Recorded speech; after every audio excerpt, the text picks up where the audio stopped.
ई बड़की माई लोगन सोहर गावथिन, कैसे बुढ़िया मातारी लोगन गावथिन। कैसे गावथिन?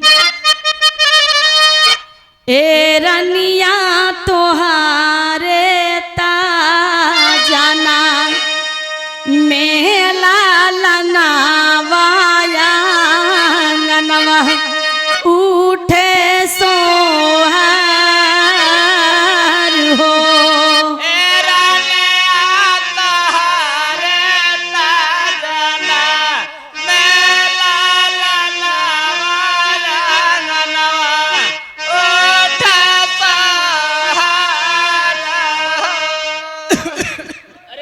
अरे वाह बड़की माई तजे ही मंगला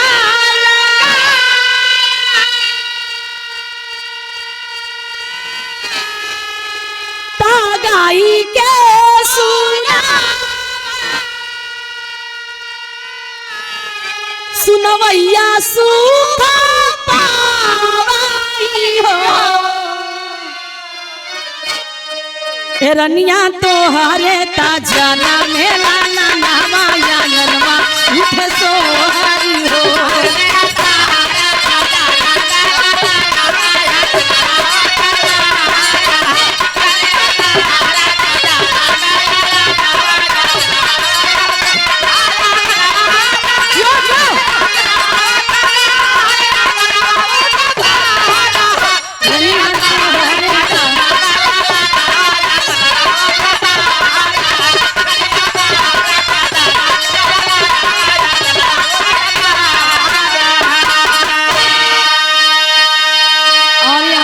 बहादुर भैया जी की ओर से इस फसल में राहुल यादव भैया के लिए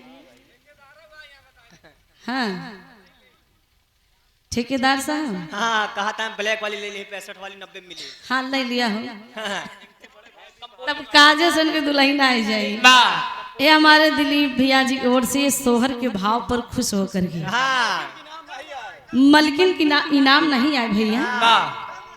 हाँ नेपाल से दूध पिया। और आज आंशिक मुन्ना के मौसी आई हुई हैं, बुआ आई हुई हैं, तमाम रिश्तेदार आई हुई हैं। तोसी मौसी का मतलब हमसे लोग से मतलब हो चाहिए ना। 100 रुपये दे के सम्मान किए कहना बा।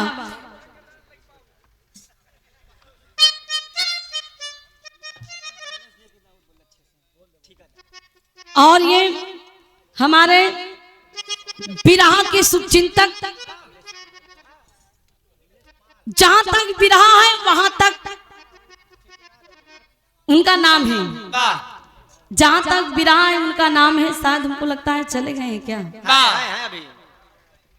तो हम बार बार रिक्वेस्ट करें कि आप मंच पे आइए, हमारी ओर से स्वागत है आपका। ठेकेदार भैया और ये ठेकेदार भैया कमलेश पाल जो कि देसी शराब की दुकान है कौशाम्बी में, मिर्जापुर में, और राजेपुर में, बीबीपुर में। बहुत बहुत बड़ा मालिक करें आपको ऐसा देसी शराब के ठुके का दुकान चलत रहे, रोजी पूजी में 4 छाद लगे। 4 पहिए पे खेल रहा ललन मेरा, 4 पहिए पे खेल रहा ललन मेरा,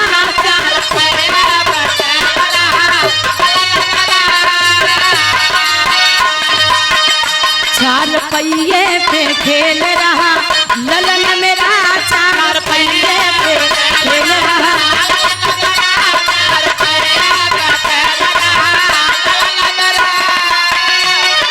ले लो सासू जी ललन मेरा,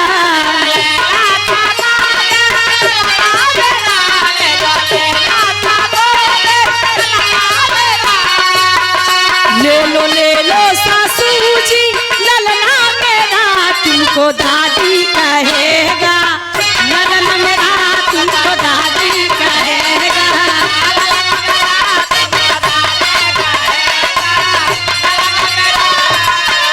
ले लो देवरा जी ललना मेरा,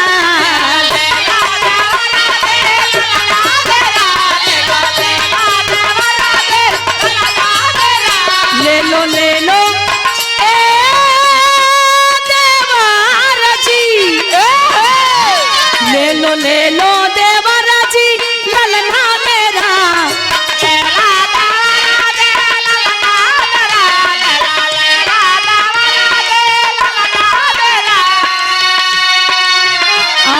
हमारे सूरज प्रजापति भाई जी की ओर से हमारे राहुल यादव भैया के स्टेशन में तोहरे वादकी पे खुश होकर के 50 रुपए का पान पुरस्कार। आज तो का नाइट ना चाहिए, आज तो नाइट यही पूरा तुमको चाचा कहेगा ललन मेरा, तुमको चाचा कहेगा।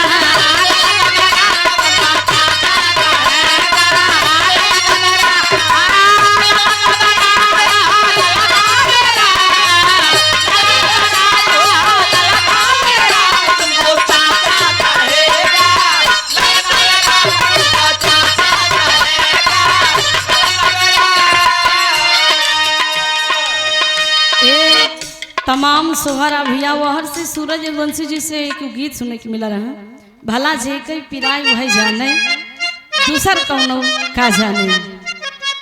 भाई जे कई पिराई जे कई दर्द हुई वह जाने। भाई कैसे दूसर क्यों का जानी। जे शादीशुदा वही जान सका था। लेकिन यही भाव में एक गाना हम गाते हैं, मरी चंदा मारे चंदा, अरे मरी चंदा बरन जैसे रनिया दराद तू हिलाई के उठे। मरी चंदा बरन जैसे रनिया दराद तू हिलाई के उठे।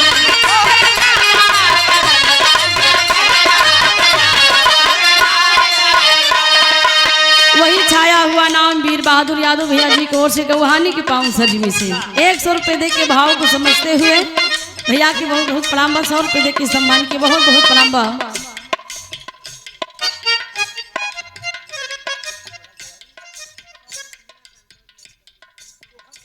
वही छाया हुआ नाम 100 रुपए दे के सम्मान की संतोष मेडिकल स्टोर इस सोहर की गवाही के ऊपर कहा था डिब्बा वाला दूध ले है। और ये भारत लाल आर कृष्णा है ना राहुल भैया, ये स्पेशल में आपके लिए एक दिन डरवा डाका रहने बहुत बहुत प्रणाम बा। दुल्हन का हाथ बा अपने दुल्हा से जाहो बलमा मोरे यम्मा के बुलाई दा, जाहो बलमा मोरे यम्मा के बुलाई दा, जाहो बलमा मोरे यम्मा के बुलाई दा। अम्मा के बुलाई दा हमरे दीदी के बुलाई दा, अम्मा के बुलाई दा हमरे दीदी के बुलाई दा, अम्मा के बुलाई दा हमरे दीदी के बुलाई दा। अच्छा तो आज के मेहरारू लोगन बड़ा होशियार रहती कि भैया 2-4 महीना शादी जब बीत जाता तो अपन पति के लड़की अलगाई जाते हैं। सास ननद से जेठ जेठानी से खूब एकदम दंगा कैली है, लेकिन कहते नहीं कितनो लड़ाई करा कितनो झगड़ा अपन अपन ही काम दी है। जाने भैया पड़ोसी पिछड़ गए हैं, लेकिन कितनो परिवार में झगड़ा हो जाए लेकिन परिवार परिवार होता है।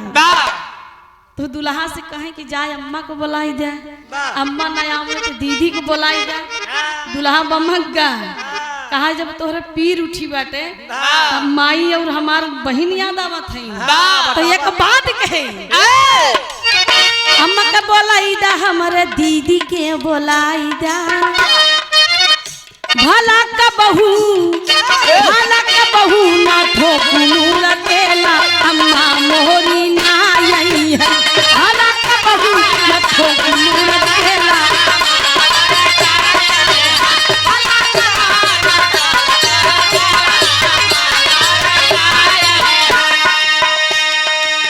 बहुत सारा ऐसा गीत है भैया।